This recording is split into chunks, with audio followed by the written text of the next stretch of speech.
आज हम common but rare condition के बारे में बात करेंगे, जिसके बारे में हर दूसरा बंदा बात करता नजर आता है। और समटाइम्स जब हम सामने वाले से बात करते हैं तो हमें दूर दूर तक उसका ताल्लुक उस चीज़ के साथ नजर नहीं आता। एक ऐसी कंडीशन जो अक्सर जहनी सुकून और प्रोडक्टिविटी को मुतासर करती है। जी हाँ, मैं बात कर रही हूँ ओवर थिंकिंग की। कभी महसूस किया है कि दिमाग मुसलसल सोच रहा है, हर छोटी बात पर बार बार गौर कर रहा है और आप सुकून महसूस नहीं कर पा रहे। यही वो हालत है जिसे हम ओवर थिंकिंग कहते हैं। बट आज मैं डिफ्रेशिएट करूंगी दो चीज़ों के दरमियान, over thinking versus deep thinking. Over thinking में मसला हल करने की कोशिश की बजाय मुसलसल ज़हनी दबाव पैदा होता है। छोटी छोटी बातों को बढ़ा चढ़ा कर देखना, अपने आप पर सख्त होना, अपने लिए सख्त मेयारात बनाना और कभी नतीजा ना निकलने वाली सोच। जबकि डीप थिंकिंग जो है एनालिसिस और इंसाइट पैदा करने की सोच है। मसले को लॉजिकली समझना और प्रैक्टिकल हल तलाश करना माइंड को फोकस और क्लैरिटी देती है।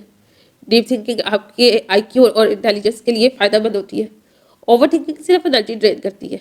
अगर आप ओवर थिंकिंग कर रहे हैं तो आपको अपने अंदर कुछ साइन देख रहे होंगे, signs you are over thinking. अगर ये साइंस आपके अंदर नहीं है तो अपने ऊपर ओवर थिंकिंग का लेबल मत लगाएं। ये कोई एजाजी तमगा नहीं है जो कि आपके पास होना जरूरी है। अपने अंदर इन साइंस को देखें कि बार बार किसी सिचुएशन पर गौर करते हैं, आप छोटी छोटी मिस्टेक्स को बार बार याद रखते हैं, रिजल्ट या फ्यूचर के बारे में एक्सेसिव वरी होते हैं, स्लीप डिस्टर्बेंस या रेस्टलेसनेस फील कर रहे हैं, तो आप ओवर थिंकिंग कर रहे हैं। सो इसके लिए आपको अपने आप को हील करने की ज़रूरत है।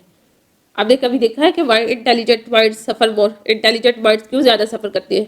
हाई अवेयरनेस और सेंसिटिव ऑब्जर्वेशन, इमोशनल डेप्थ और empathy, desire to control outcome, high standard for self और एंड अदर। याद रखिए, ओवर थिंकिंग आपकी वीकनेस नहीं है, ये साइन है कि आपकी दिमागी कैपेसिटी और अवेयरनेस ज़्यादा है। अपने माइंड को स्लो करने का या हील करने का कोई ट्रीटमेंट देखें, इसे शट डाउन करने की कोशिश ना करें। 5 सेकेंड ब्रीथिंग एक्सरसाइज करें, अपनी हर थॉट को लिखें, एनालाइज करें, is this problem solvable, if yes plan action, if no let it go. Short mindfulness breaks लें, अपने दिमाग को इंटेंशनल पुशिश दें, वाक स्ट्रेस या नेचर के साथ कनेक्शन बनाएं। अल्लाह ताला से दुआ करें, अल्लाहुम्मा जअल कल्बी मुतमइन्ना व ज़हनी साफ़ियन। अपने साथ वक्त स्पेंड करें, ओवर थिंकिंग को एक्सेप्ट करें मगर इसे कंट्रोल में रखें। डीप थिंकिंग आपकी पावर है, ओवर थिंकिंग सिर्फ आपके लिए बर्डन है। कभी सोचा है कि दिमाग क्यों नहीं रुकता? Why the mind keep running even when the body is tired?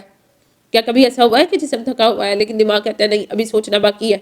रात खामोश है, कमरा अंधेरे में है, मगर दिमाग के अंदर शोर है, सवाल, खदशे, फियर्स, अगर मगर, शायद, आए बाएं दाएं शायद। ये है ओवर थिंकिंग। सबसे पहले एक बात क्लियर कर ले, हर ज़्यादा सोचना ओवर थिंकिंग नहीं होता। कुछ चीज़ें डीप थिंकिंग भी होती है। डीप थिंकिंग सोच जो हल की तरफ ले जाए, क्लैरिटी दे, इंसाइट पैदा करे। ओवर थिंकिंग सोच जो आपको वहीं घुमा दे, एनर्जी ड्रेन करे, दिल को थका दे, दिमाग को कैद कर दे। ओवर थिंकिंग मसला हल नहीं करती, ये मसले के इर्द गिर्द कैद बनाती है। Why it happens specially in intelligent mind. अक्सर लोग पूछते हैं why do intelligent people over think more?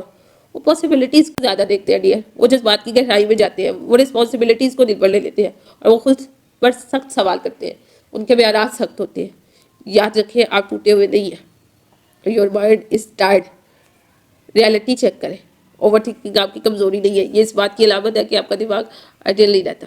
मसला जहानत नहीं है, मसला रेस्ट की कमी है। माइंड को स्लो करने का एक ही तरीका है और वो ये है कि आप भी अपने इर्द गिर्द देखें और आहिस्ता आहिस्ता कहें। 3 चीज़ें जो आप देख रहे हैं, 2 चीज़ें आवाज़ें जो आप सुन रहे हैं, 1 चीज़ जो आप महसूस कर रहे हैं, बस इतना। दिमाग को पैगाम मिलता है, वो यार से स्लो डाउन। कुरान हमें ये नहीं सिखाता कि हम सब सोचे ख़त्म कर दें, बल्कि ये सिखाता है अला बिज़िक्रिल्लाहि तत्मइन्नुल क़ुलूब। दिल सुकून पाता है, दिमाग खुद ब खुद खामोश हो जाता है। अगर आपका दिमाग नहीं रुकता तो खुद को बुरा मत कहे I am aware, I just need to breathe. कल हम बात करेंगे, अपने आप को ये बताएं, सेल्फ ब्लेम ख़त्म करें। खामोश इल्ज़ाम जो इंसान खुद को देते वो सेल्फ ब्लेमिंग है। अपने आप को कहें कि आज काम डाउन, हम कल बात करेंगे, हम कल इस चीज़ पर बात कर सकते हैं। चीज़ें सॉल्व हो जाती हैं और चीज़ें सॉल्व होने के लिए ही है। इंसान मसला नहीं है, मसले इंसानों के लिए है और मसले इंसान ही हल करते हैं।